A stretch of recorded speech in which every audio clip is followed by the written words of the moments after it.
Hello students, आज अपन Boolean algebra में एक और लेक्चर करेंगे बेटा। और मैंने अभी तक तुम्हारे को डीएनएफ फॉर्म के बारे में बताया था। आज अपन सीएनएफ फॉर्म के बारे में पढ़ेंगे। और सीएनएफ फॉर्म के बारे में मैंने आपको कुछ चीज़ें वर्बली बताई थी, वो मैं आपको एक बार फिर कर दे रहा हूँ, क्योंकि थोड़ा गैप आ रहा है अभी इन दिनों। तो मैक्स टर्म किसे कहते हैं ये अपन डिफाइन करेंगे पहले। तो उसके लिए जैसे अपन लिखे हैं कि माना बी प्लस, अब आपको दिक्कत नहीं आएगी इसमें कोई, माना बी प्लस डॉट डैश 0 1 एक बूलिया बीजगणित है। एक बूलिया बीज गणित है। क्या है? माना बी प्लस डॉट डैश 0 1 एक बूलिया बीज गणित है। ठीक है। फिर वो ये कहता है तब बी पर एन टुपल, तब बी पर N tuple x1 x2 xn द्वारा जनित, तब b पर n tuple x1 x2 xn द्वारा जनित बूलिय व्यंजक n जो n भिन्न भिन्न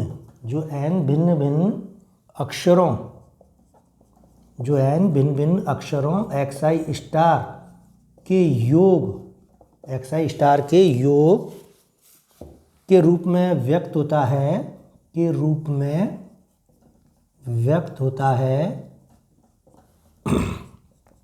अधिक पद कहलाता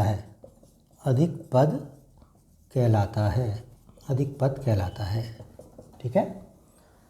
तो वो ये कहता है कि जो अपन ने गुणनफल के रूप में न्यून पद व्यक्त किए थे, इसी तरह से गुणनफल की जगह अपन क्या कर लेंगे, योगफल कर लेंगे एन टुपल द्वारा जनित बूलियन व्यंजक में, और वो चीज़ क्या कहलाएगी, अपनी मैक्स टर्म कहलाएगी। ठीक है।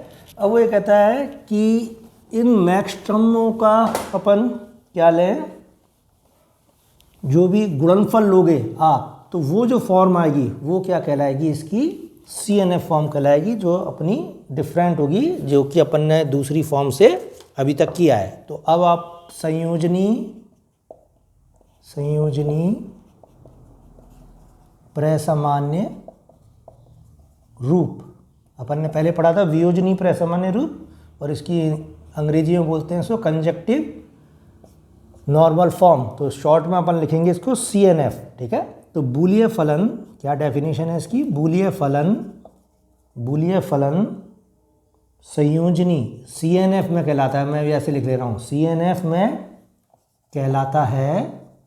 शॉर्ट लिख रहा हूँ मैं थोड़ा सा, जिससे आप लोगों की नॉलेज बढ़ जाए। यदि है निम्न प्रकार व्यक्त किया जाता है, और वो व्यक्त कैसे करते हैं इसको, x1 x2 2 हो सकता है आपने पढ़ लिया हो, लेकिन फिर भी मैं एक बार लिखा दे रहा हूँ, m1 m2 mn। तो ये अधिक पद का गुणनफल जो है ये क्या कहलाता है, CNF। जहाँ आप क्या लिखोगे, जहाँ mi i is equal to 1 to k तक लिया है इसने, तो k तक ले लो आप, एक ही बात है। जहाँ i is equal to 1 to k n चरों द्वारा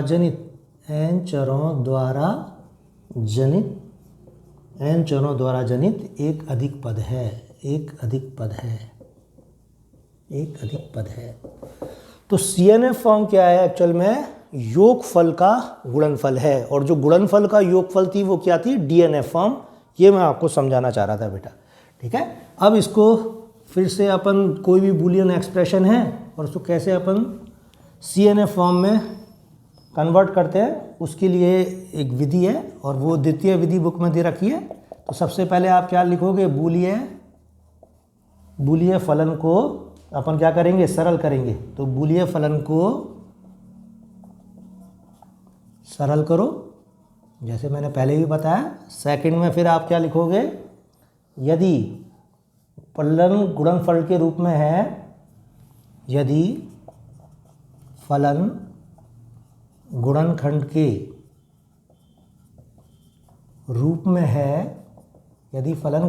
रूप में है, तब प्रत्येक गुणनखंड में उतनी संख्या में जीरो को जोड़ें जितने अक्षर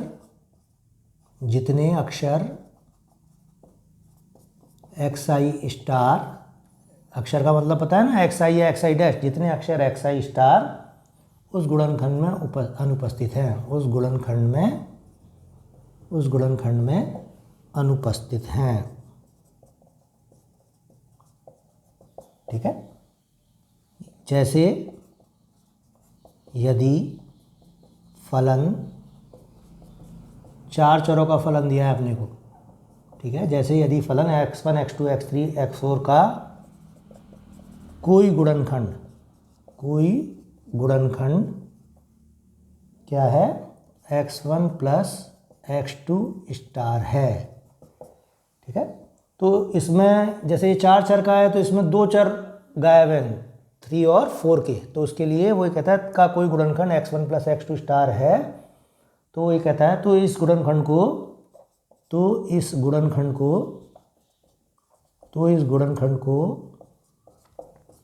x1 plus x2 star plus 0 0 द्वारा व्यक्त करें।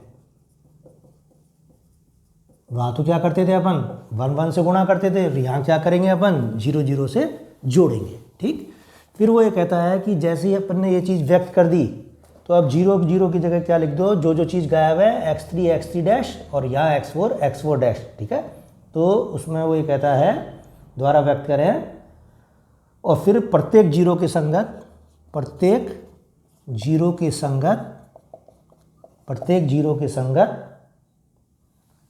xi स्टार के अनुसार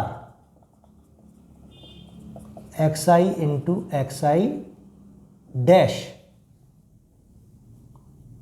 के रूप में लिखें। ठीक है, तो ये मैंने थोड़ा सा फास्ट करा दिया तुम्हें, और फिर उसके बाद वो ये कहता है जैसे ये जो पद है x1 प्लस x2 स्टार, ये क्या बन जाएगा, 0 प्लस 0 इज इक्वल टू बन जाएगा x1 प्लस x2 स्टार, जैसे कुछ भी हो सकता है, x3 डैश x4 डैश। ठीक है, और फिर इसको सरल करें और फिर लास्ट में क्या करें, इसको अब इसे सरल करें, यह क्या होगी, अपने CNF फॉर्म होगी, यह CNF होगी। ठीक है, ये मैंने आपको थोड़ा सा समझा दिया बेटा, तो थोड़ा जल्दबाजी में हुआ काम, क्योंकि मुझे एक क्वेश्चन लेना था इसका, इसलिए काम जल्दबाजी में किया। और अब मैं क्या, देखो बेटा, पिछले बार मैंने कुछ वीडियो सेकंड सेम में बनाए थे, तो क्लास में बनाए थे, तो वो वीडियो भी मैं सेकंड सेम शुरू कर दूंगा तुम्हारे वीडियो डालनी ग्राफ थ्योरी पे। ठीक है, तो उससे कंफ्यूज मत होना कि क्लास लग रही है कॉलेज में, मैं ग्राफ थ्योरी के वीडियो डालूंगा आपको आने वाले टाइम में, और वो भी आपको एज इट इज़ पढ़ना है, क्योंकि सेकंड सेम का टाइम चालू हो चुका है, अपना एग्ज़ाम तो पता नहीं अभी कब होंगे, लेकिन सेकंड सेम का अपना टाइम चालू हो चुका है, तो फर्स्ट सेम के साथ सेकंड सेम भी मैं आपका चलाऊंगा।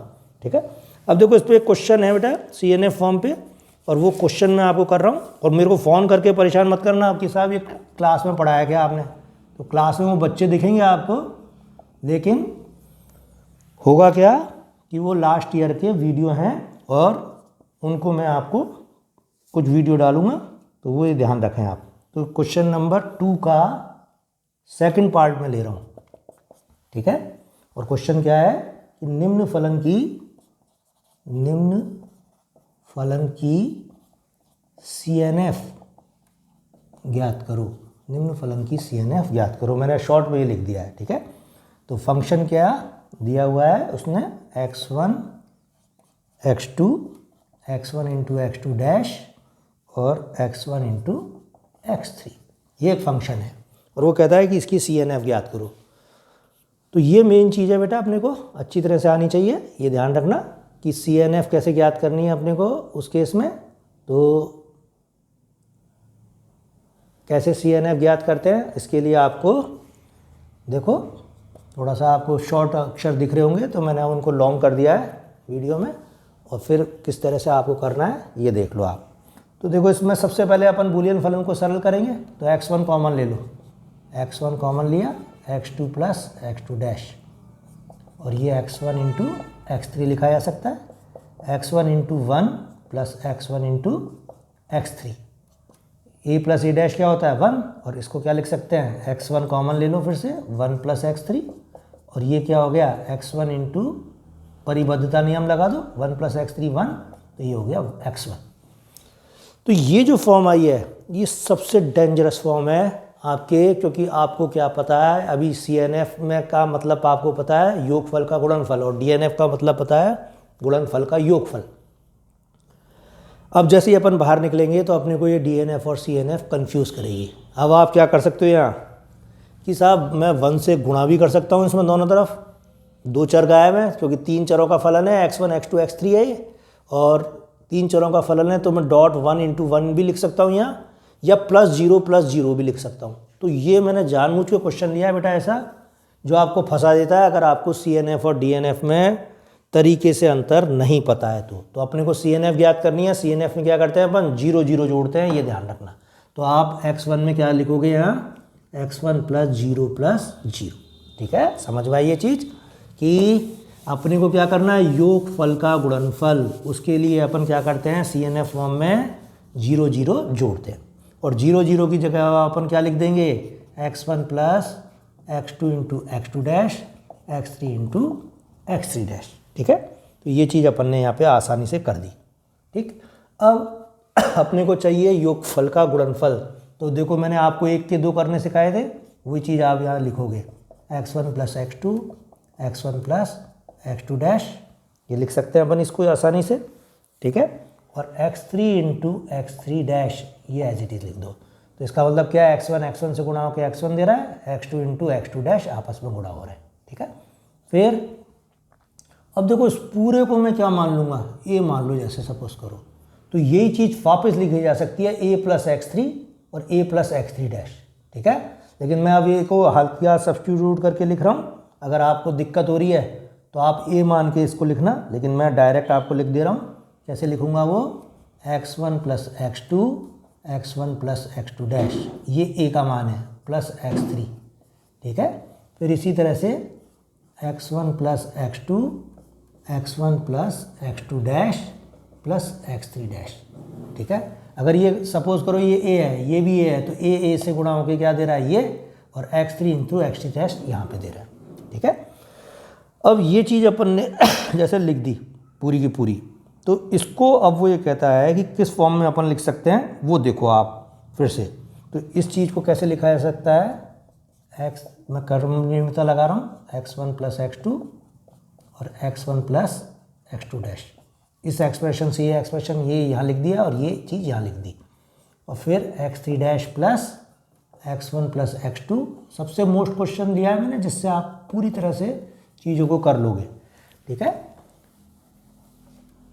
अब देखो आना क्या चाहिए अपने पास टोटली योगफल का गुणनफल, ठीक है। लेकिन यहाँ तो ये बीच में भी क्या आ रहा है, ये गुणनफल आ रहा है, तो इस पद को भी आप चेंज करोगे। कैसे करोगे आप a + b इंटू सी, तो क्या लिख सकते हैं a + b और a + c। तो इसको लिखो आप a यानी ये प्लस b x1 + x2, ठीक है, x3 x1 + x2 डैश। थोड़ा सा दिमाग लड़ाना पड़ेगा बेटा, ये और ये गुणा होके ये दे रहे हैं और ये दोनों आपस में गुणा होके ये दे रहे हैं, ठीक है। इसी तरीके से आप ये लिखोगे x3 dash plus x1 + x2, ठीक है, और फिर x3 dash plus x1 + x2 dash, ठीक है, ये चीज़। तो ये क्या ले रहा x3 और x3 डैश गुणा होके ये दे रहे हैं और ये दोनों आपस में गुणा हो रहे हैं, ठीक है। तो ये अब देखो आप ये पूरा योगफल हो गया है क्या x3 x1 x2 x3 x1 + x2 dash x3 dash plus x1 + x2 x3 dash plus x1 + x2 dash. अब ये योगफल का गुणनफल है और ये CNF फॉर्म मैंने आपको पूरी याद करके बता दी इसमें। तो ये फिर से मैं एक बार इस टर्म को ले रहा हूँ, जैसे ये लिख दिया था अपन ने। इसको लिखने के बाद क्या किया मैंने, इसको 2 भागों में ब्रेक किया। आराम से कर लोगे आप ये चीज़, कोई दिक्कत नहीं है। अब इस पूरे को a मान लो, और अब मैं अगर ये कहूँ कि a + x3 into x3 dash है, दिख रहा है क्या, A plus X three into X three dash नहीं दिख रहा, कोई बात नहीं, यहाँ लिख देता हूँ मैं, A plus X three into X three dash है तो उसको कैसे लिख सकते हो आप, ए प्लस एक्स थ्री और ए प्लस एक्स थ्री डैश, ये लिखा जा सकता है आराम से। ठीक है, तो ये चीज़ जो मैंने लिखी है आपके सामने, उससे ए का मान वापस रख दो, ये पूरा का पूरा। तो ये जो टर्म आई है नेक्स्ट, ये सबसे इम्पॉर्टेंट है। ठीक है, फिर इसको मैंने क्रम विनिमयता लगाई वापस, और इसको भी दो भागों में तोड़ दिया, फिर से इसको भी दो भागों में तोड़ दिया। ठीक है, और फिर इन सबको कंबाइन करके लिख दिया, तो ये अपना आंसर आता है बेटा। और बेहद मोस्ट क्वेश्चन है, पोस्ट क्यों है, क्योंकि उसने खाली x1 ला के छोड़ दिया आपके लिए, और जैसे ही x1 ला के छोड़ दिया तो आप फंस गए कि भाई इसमें 1 से गुणा करूं या 0 जोड़ूं। ठीक है, तो ये अपने एक मोस्ट लेक्चर दिया।